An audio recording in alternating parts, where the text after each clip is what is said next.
Body का जब temperature बढ़ता है एक्सटर्नल कंडीशन के कारण हमारा टेस्टोस्टेरोन लेवल भी सीजन टू सीजन फ्लक्चुएट होता है। नेचुरल समर हेयर स्टाइल तो मैं आपको 10 बता दूं, उसके नाम और पिक्चर्स दे दूं, बट वो क्या आप पे सूट करेगा? डाइजेशन की जो एबिलिटी होती है उस पर इंपैक्ट आता ही आता है। गर्मी आती है, आपने नोटिस करा होगा यार भूख कम लगती है। टिश्यू टेस्ट करते हैं, बालकनी में एक ड्राई टिश्यू को रखो और एक हल्के से ऑयली टिश्यू को। ज्यादा डर्ट बैक्टीरिया गंद किस पे बैठेगा? ऑयली पे। इसीलिए जब भी हम ऑयल करते हैं बहुत लोग बाहर निकल जाते हैं, मार्केट घूमने चले जाते हैं। फॉर एग्जाम्पल कोई भी हेयर प्रोडक्ट, नारियल के तेल से लेके hair wax to your hair gel, अगर आप तपती गर्मी में रख दे आधे घंटे के लिए, वो पानी पानी हो जाएगा। जब भी आप स्क्रैच करते हैं स्पेशली विंटर्स में तो ऐसा लगता है इसके अंदर पाउडर भर गया। और सेम चीज जब आप समर में करते हैं, स्क्रैच करेंगे। Hi guys, welcome back to my channel. This is Karen HD, your own formal edit. अब गर्मियां आती, कई चीजें में एक्सटर्नली ज्यादा महसूस होती है, ज्यादा पसीना आना या टैनिंग हो जाना। कुछ चीजें इंटरनली भी महसूस होती है। बॉडी का जब टेम्परेचर बढ़ता है एक्सटर्नल कंडीशन के कारण हमारा टेस्टोस्टेरोन लेवल भी सीजन टू सीजन फ्लक्चुएट होता है और हमारी जो ह्यूमन ग्रोथ हेयर साइकिल है उस पर भी इंपैक्ट डाल सकता है, जिसके कारण 6 से 10% हेयर लॉस बढ़ सकता है आपके समर्स के अंदर। इसीलिए वो क्या गलतियां हम कर रहे हैं और कैसे अवॉइड करें इस हेयर लॉस को, आइए बात करते हैं। बालों के नेचुरली ग्रो करने से लेके शेड होने तक 4 फेजेस होते हैं। पहला होता है एनेगन, जिसके अंदर आपके हेयर फॉलिकल को स्कैल्प नरिशमेंट देता है और वो ग्रो करता है। दूसरा होता है ट्रांजिशन फेज, जिसको हम कहते हैं कैटेगन, जिसके अंदर वो ब्लड सप्लाई अपने डिटैच कर लेता है स्कैल्प से। तीसरा होता है रेस्टिंग फेज, जिसको हम कहते हैं टेलेगन, जिसके अंदर वो कंप्लीटली इनएक्टिव हो जाता है। चौथा होता है एक्जिगन, यानी कि लास्ट स्टेज, जिसके अंदर वो नेचुरली शेड होता है, जो आप अपने कभी कभी तकिए पे कंघी करते हुए देखते हैं। बालों का ग्रो करना और टूटना तो नेचुरल है, बट प्रॉब्लम वहां पे आती है जो एक्जिगन लास्ट फेज है, जब बाल नेचुरली शेड होते हैं वो ज्यादा स्पीड पे शेड होने लगे, या वो 2 से 5 महीने का जो फेज होता है एक्जिगन वो ज्यादा लंबा चले या पूरे साल टूटने लगे। जब हार्श सनलाइट बॉडी पे पड़ती है, जो आपकी बॉडी के अंदर एक हार्मोन होता है मेलेटोनिन, वो कम प्रोड्यूस होगा। जब वो कम प्रोड्यूस होगा, आपका जो लास्ट एक्जिगन फेज है जिसमें बाल शेड हो रहे हैं वो लंबा खिंच जाता है, and that is why more hair fall. गर्मियों में यूजुअली पसीना ज्यादा आता है, अगर ना भी आए तो आप स्कैल्प पे जब भी हाथ लगाएंगे वो हमेशा थोड़ी सी गीली या मॉइस्ट रहती है, मतलब ज्यादा सीबम प्रोडक्शन, ज्यादा ऑयल प्रोडक्शन नेचुरली जो होता है। अगर एक ड्राई स्कैल्प वर्सेस एक जो सीबम, यहाँ जहाँ पे गीलापन ज्यादा है वहां पे डर्ट सेटल ज्यादा होगा, मतलब आपके हेयर फॉलिकल के क्लॉग होने के, ब्लॉक होने के चांसेस। और जो चीज ज्यादा मॉइस्ट रहती है वहीं पे bacterial infection, fungal infection, dandruff, itching ज्यादा रहती है। That is why more hair fall. अब एक छोटी बट बहुत ही घातक मिस्टेक है, आपके नेल्स जब भी आप स्क्रैच करते हैं स्पेशली विंटर्स में तो ऐसा लगता है इसके अंदर पाउडर भर गया, ये वो बड़े सारे फ्लेक्स गिरते हैं, तो यार बड़ी हेयर प्रॉब्लम हो रही है विंटर में, बड़ी डैंड्रफ हो रही है विंटर में। और सेम चीज जब आप समर में करते हैं, स्क्रैच करेंगे, क्योंकि वो ऑयल स्वेट डर्ट के साथ मिक्स हो जाती है डैंड्रफ, तो वो फ्लेक्स तो विजिबल नहीं होते, लेकिन वो एक गीली मिट्टी जैसा एहसास आता है। उससे बहुत बड़ी प्रॉब्लम जो हमें बड़ी छोटी दिखती है वो है नाखून से बार बार खुजाना। उससे टेम्परेरी रिलीफ तो मिलता है, लेकिन कभी आप खुजाने के बाद देखें, कभी शीशे में अगर आपके बाल छोटे होते तो वो बिल्कुल लाल हो जाता है, इन्फ्लेम्ड हो जाता है, एंड 5x ज्यादा प्रोन हो जाती है बैक्टीरियल इन्फेक्शन से आपकी स्कैल्प। दूसरा, आपके जो हेयर फॉलिकल के आसपास एक प्रोटेक्टिव लेयर होती है जिसको हम क्यूटिकल कहते हैं, बार बार स्क्रैच करने से वो लेयर उखड़ जाती है, जिससे बाल जल्दी टूटते हैं। ऑल्सो हर बंदे के नाखून के अंदर अनसीन गंदगी, डार्ट, खाना तो फंसा ही रहता है, और जब वो हम स्क्रैच करके आपकी जो इन्फ्लेम्ड स्कैल्प है उसके साथ मिक्स करते हैं, that can indirectly lead to hair loss. So नाखून लंबे रखने से आपको थोड़ा सा रिलीफ ज्यादा तो मिलता है उस टाइम, लेकिन स्कैल्प इन्फेक्शन के, स्कैल्प ब्लीडिंग के चांसेस ज्यादा है। तो आपको नील स्क्रैचिंग अवॉइड तो करनी है, लेकिन अगर आपको इमीडिएट रिलीफ चाहिए 20 से 25%, तो आपको नील छोटा करने से ही मिल जाए। पसीने से भरे अंडरआर्म पे अगर हल्का सा पानी डाल देंगे, क्या वो हाइजीनिक हो जाएगा? नहीं। सब्जी भरे हाथ है, उसको हल्का सा पानी के अंदर डाल देंगे तो क्या वो हाइजीनिक हो जाएगा? नहीं। और सेम तरीके से जब भी आप फ्रेश होके आते हैं हल्के पानी से, क्या वो पूरा क्लीन हो जाएगा? आंसर है नहीं। सेम तरीके से गर्मियों में इतना पसीना आता है, ऑयल डर्ट का जो बिल्डअप हो जाता है, सिर्फ पानी से नहाने से पूरा वो क्लियर हो जाएगा?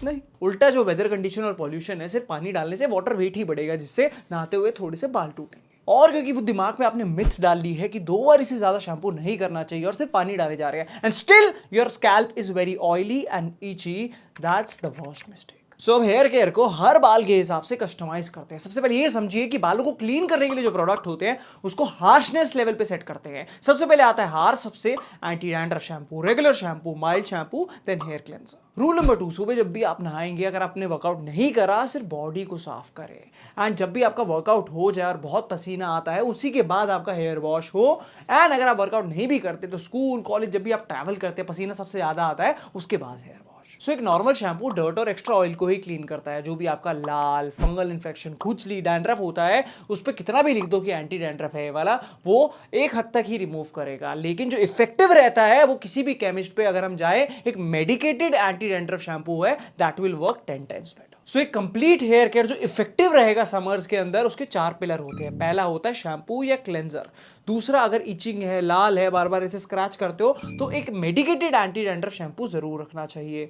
तीसरा हमारा कंडीशनर, कोई भी कंपनी का चलेगा। एंड चौथा, कोई भी तेल। कौन से बालों के लिए कितने प्रोडक्ट के कौन से प्रोडक्ट लगेंगे, क्या हेयर केयर रहेगा, वो डिपेंड करता है आपके बालों की सिचुएशन पे। फॉर एग्जांपल, अगर आपकी फिजिकल एक्टिविटी हफ्ते में ज्यादा नहीं रहती और आपके बाल नॉर्मल टू ड्राई है, तो हफ्ते में 2 से 3 बार शैम्पू, लेकिन जब भी करें उसके बाद कंडीशनर और 2 बार ऑयल। फिजिकल एक्टिविटी आपकी कम है लेकिन स्कैल्प ऑयली या इची रहती है, तो 1 बार एंटी डैंड्रफ मेडिकेटेड शैम्पू, 2 बार normal shampoo followed by conditioner और 1 बार ऑयल। सो पसीना रेगुलर आता है, फिजिकल एक्टिविटी ज्यादा है, लेकिन जो आपके एंड्स है वो ड्राई रहते हैं, तो शैम्पू की जगह माइल्ड शैम्पू या क्लेंजर यूज करें 3 से 4 बार, फॉलोड बाय कंडीशनर और हफ्ते में 2 बार ऑयलिंग। फिजिकल एक्टिविटी, पसीना रेगुलर है और स्कैल्प इची और इरिटेटेड रहती है, तो 1 बार मेडिकेटेड शैम्पू और आप रेगुलर क्लेंजर भी यूज कर सकते हैं, फॉलोड बाय कंडीशनर और हफ्ते में 1 बार ऑयलिंग।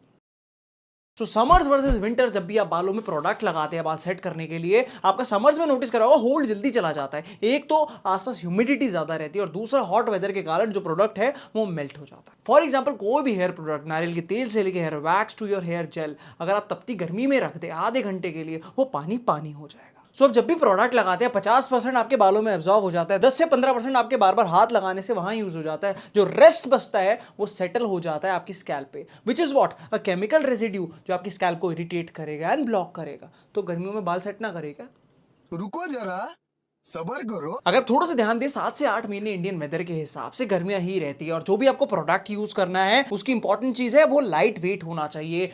तो आप हेयर टेक्सचर पाउडर यूज कर सकते हैं, सी सॉल्ट स्प्रे यूज कर सकते हैं, वैक्स या क्ले जब भी ले, मेन गेम होती है परफेक्ट कीवर्ड यूज करने की। उसके लिए होना चाहिए या तो लाइट वेट, या तो वाटर बेस्ड, नॉन स्टिकी, या इजी टू वॉश। और हाँ, एक चीज को ध्यान रखना है, जो भी टॉप के जो स्पॉन्सर्ड पोस्ट होते हैं उसको अवॉइड करें। और अगर आपको टॉप 10 हेयर समर प्रोडक्ट्स के ऊपर वीडियो चाहिए तो कमेंट करो ना यार। हेयर प्रोडक्ट की ज्यादा जरूरत तब होती है जब आपका जो हेयर का लेंथ है वो मीडियम टू लॉन्ग रहता है। अगर आपको नेचुरल हेयर स्टाइल ट्राई करने हैं which is perfect for summers, तो हमेशा हमारी जो लेंथ रहेगी या तो वो शॉर्ट होगी, लॉन्ग शॉर्ट होगी, या आपकी मीडियम, जिससे आपका जो हीट है या केमिकल का यूजेज 0 हो जाए। नेचुरल समर हेयर स्टाइल तो मैं आपको 10 बता दूं, उसके नाम और पिक्चर्स दे दूं, बट वो क्या आप पे सूट करेगा? The answer is no. मैं आपको बताने जा रहा हूं किस फेस पे कौन से हेयर स्टाइल्स हैं जो सूट करेंगे। सबसे पहला, जैसे कि बस कट होता है, that is very short hair length. ये कैटेगरी उन पे सूट करती है जिनका या तो फेस स्लिम होता है, अगर वो नहीं है तो बियर्ड प्रॉपर आती है। एंड विद दैट उनकी जो फोरहेड लेंथ होती है वो मीडियम या शॉर्ट होनी चाहिए, ज्यादा लॉन्ग नहीं होनी चाहिए। एंड जो उनकी फ्रंट हेयर लाइन है वो उस पर घूमना हो या वो ज्यादा मेसी ना हो। अब लॉन्ग शॉर्ट कैटेगरी है, बिल्कुल शॉर्ट नहीं, ऊपर से 1-2 इंच लंबे बाल, ये उन पे सूट करता है या तो फेस स्लिम हो, अगर नहीं है तो बियर्ड आती हो। और जिन लोगों का चौड़ा माथा है, आगे घूम है, मेसी फ्रंट हेयर लाइन है, उन लोगों के लिए परफेक्ट हेयर स्टाइल्स है, जैसे कि आपका फ्रेंच क्रॉप हो गया, मेसी बस हो गया, साइड स्पाइक्स हो गया, या लॉन्ग बस। बहुत लोग डरते हैं छोटी हेयर लेंथ पे जाने के लिए, उनके लिए मीडियम हेयर लेंथ परफेक्ट है। मीडियम का मतलब होता है आईब्रो से 1 इंच से ऊपर की जितनी भी लेंथ है, which is the maximum length possible, जो हम नेचुरल कोड सेटिंग से भी कर सकते हैं, बट ज्यादा तब भी सोबर ना लगे। बाकी एलिमेंट्स को अगर हम कंबाइन कर दे इसके साथ, ये स्टिल हॉट लग सकता है without any chemicals and heat. जिसके लिए हम क्या कर सकते हैं, आप साइड टू फ्रंट इस तरीके से बालों में नेचुरल टेक्सचर दे सकते हैं बिना प्रोडक्ट के, अपने बार्बर को दिखा के। And the second thing is, आपके बैक से पार्शियल फेड दिलवा सकते हैं, जिसका ट्यूटोरियल मैंने ये दे रखा है। सो जब हम ऑयलिंग की बात करते हैं, जैसे बॉडी के लिए वर्कआउट है उसी तरीके से है, मतलब बॉडी के लिए हेल्दी तो है, लेकिन गलत तरीके से करा तो इंजरी भी देगा। Same is oiling for your hair. ध्यान तो रखना है, और समर्स में डबल ध्यान। एक टिश्यू टेस्ट करते हैं, बालकनी में एक ड्राई टिश्यू को रखो और एक हल्के से ऑयली टिश्यू को। ज्यादा डर्ट, बैक्टीरिया, गंद किस पे बैठेगा? ऑयली पे। इसीलिए जब भी हम ऑयल करते हैं, बहुत लोग बाहर निकल जाते हैं, मार्केट घूमने चले जाते हैं, और जितना भी डर्ट है, बैक्टीरिया है और गंदगी है, वो हमारी स्कैल्प पे सेटल हो जाती है। इसलिए स्पेशली इन समर्स आपको ऑयल को 30 से 40 मिनट में वॉश कर देना है। और बहुत लोगों को नहाने के बाद भी थोड़ा सा ऑयल से मसाज करने की आदत रहती है, वो हमें बिल्कुल अवॉइड करनी है। स्पेशली इन समर्स क्या होता है, आपके जो भी ऑयल लगा है वो मेल्ट जब होगा तो जो भी डर्ट बैक्टीरिया के साथ मिक्स होकर आपकी स्कैल्प की ब्रीदेबिलिटी कम कर देगा, और हम सोचते फायदा हो रहा है, उल्टा वो हमें नुकसान ही करेगा। सो अगर आपके बाल बहुत ड्राई एंड फिजी रहते भी हैं तो सिर्फ एंड्स पे लगाए, और वो भी 1 या 2 बूंद से ज्यादा नहीं। समर में हमें ऑयलिंग करनी है, बट एक डेंजर रूल को अवॉइड करना है, जो है सीपी गैस। सी यानी कि कवर नहीं करना। जब भी ऑयल करे तो कैप हेलमेट लगा के उसको कवर कर देंगे, जैसे आपकी सांस घुटती है वैसे बालों की भी घुटेगी। दूसरा पुल, यानी कि जब भी आप तेल लगाए बालों का वेट बढ़ जाता है तो टाइट कोम से बैंड से उसको पुल ना करे। और एस यानी कि स्लीप के दौरान अवॉइड करें। समर्स में सोते हुए आपको स्वेटिंग होती है एंड पिल्लो से कभी भी बाल वो पुल भी होते हैं ज्यादा वेट के साथ, तो that has to be avoided. अब आपका जो डाइजेशन और गट हेल्थ है और बालों का बहुत बड़ा कनेक्शन है। जैसे आप अंडा, आलू, दाल कुछ भी खाते हो, उसके जो न्यूट्रिएंट्स है वो अब्सॉर्ब होकर बालों तक जाते हैं। तो अच्छा डाइजेशन मतलब अच्छे बाल, और कितनी भी अच्छी डाइट रख लो लेकिन डाइजेशन खराब है तो बाल अच्छे नहीं रहेंगे। अब इंडिया में गर्मियां इतनी लंबी चलती है, और जब ज्यादा गर्मी होती है तो हमारी गैस्ट्रो इंटेस्टाइनल इम्यूनिटी और डाइजेशन की जो एबिलिटी होती है उस पर इंपैक्ट आता ही आता है। गर्मी आती है, आपने नोटिस करा होगा यार भूख कम लगती है, या आपका जो यूरिन है वो पूरे टाइम येलो आता है। सो डिहाइड्रेशन से लेके ये सारे फैक्टर्स आपके हेयर हेल्थ पे इंपैक्ट डालते ही। अब सबको ये तो पता है कि गर्मियों में पानी ज़्यादा पीना चाहिए, लेकिन उसके अलावा आपकी जो चाय हो गया, कॉफ़ी, वो कम करें, क्योंकि उसमें ड्यूरेटिक्स होता है। बेसिकली आपकी बॉडी से में एक्स्ट्रा वाटर फ्लश आउट करवाता है, इसलिए वो ज़्यादा ना ले। और कच्ची सब्जियां डालें, बेसिकली आपके डाइजेशन को अच्छा रखता है। और साथ साथ जिनमें पानी का कंटेंट ज़्यादा रहता है, खीरा हो गया, ककड़ी हो गया, और फर्मेंटेड फूड आपके गुड गट बैक्टीरिया को प्रमोट करता है, हेयर एंड डाइजेशन पे फायदा करेगा। जैसे कि आपका अप्पम, इडली, ढोकला, छाछ, दही, सोल करी और ये सारी चीज़ें। सो डॉक्टर पीटर डिएडामो की लेटेस्ट स्टडी के हिसाब से अलग अलग ब्लड ग्रुप्स होते हैं, ए, ओ, ए, बी, उसके हिसाब से पर्टिकुलर फूड्स अगर आप ज़्यादा लेंगे और कई चीज़ें आप अवॉइड करेंगे तो इससे आपके एनर्जी लेवल्स बढ़ेंगे, आपकी हेयर हेल्थ अच्छी होती है, ऑटो इम्यून हेयर लॉस के भी चांसेस कम हो जाते हैं। अगर आप टाइप बी से बिलोंग करते हैं तो कुट्टू, कॉर्न, पीनट बटर ये चीज़ें अवॉइड करिए। ज़्यादा बेनिफिशियल आपके लिए ग्रीन वेजिटेबल्स है या एग्स। टाइप ए के लिए मीट फ्री डाइट्स बेटर है, जैसे कि दाल हो गया, वेजिटेबल्स हो गया एंड फ्रूट्स। ओ टाइप के लिए फिश, चिकन, बीन्स हो गया, डेयरी प्रोडक्ट्स हो गए, ये बेहतर है। और जब टाइप ए बी की बात आती है, ज्यादा टोफू,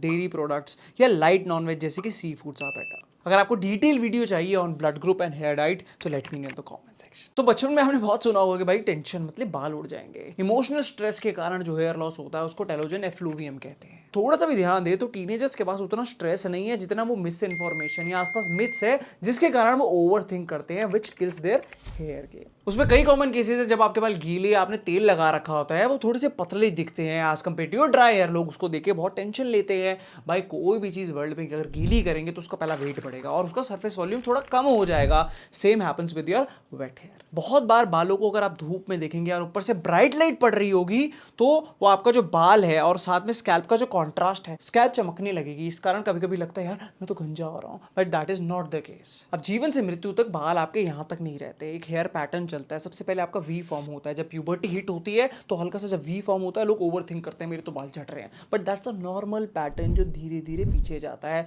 वो आपके बाल नहीं झड़ रहे, वो आपका एक पैटर्न फॉर्म हो रहा है। और सेम तरीके से आपके डेली बेसिस पे 50 से 80 बाल झड़ते हैं। आपको पता भी नहीं लगता, नहाते हुए थोड़े नाली में चले गए, 2 आपको कंघी पे दिख गए, थोड़े पिल्लों पे दिख गए, and which is normal. Over think करने की बात। हमारी सोसाइटी ने मास्टरबेशन को एकदम पाप दिखा रखा है, मतलब हेयर फॉल से पूरा कनेक्ट कर रखा है। कमेंट सेक्शन में लोग डॉक्टर से भिड़ जाते हैं, आपस में लोगों का ब्रेन वॉश कर देते हैं, भाई करा तो वो अंधा हो जाएगा, भाई करा तो वो बाल गए। तो इंपॉर्टेंट क्या है, इवन डॉक्टर्स से उसका कोई कनेक्शन नहीं है। नहीं, ना ही इससे हेयर लॉस होता है, ना ही इससे हेयर लॉस बढ़ता है। ऑब्वियसली एक्सट्रीम में अगर आप चले जाएंगे या आप लोगों की बातें सुन के ओवर थिंक करेंगे, तब वहां स्ट्रेस लेंगे, वो काम खराब कर सकता है। बट बैलेंस किसी चीज का कभी खराब।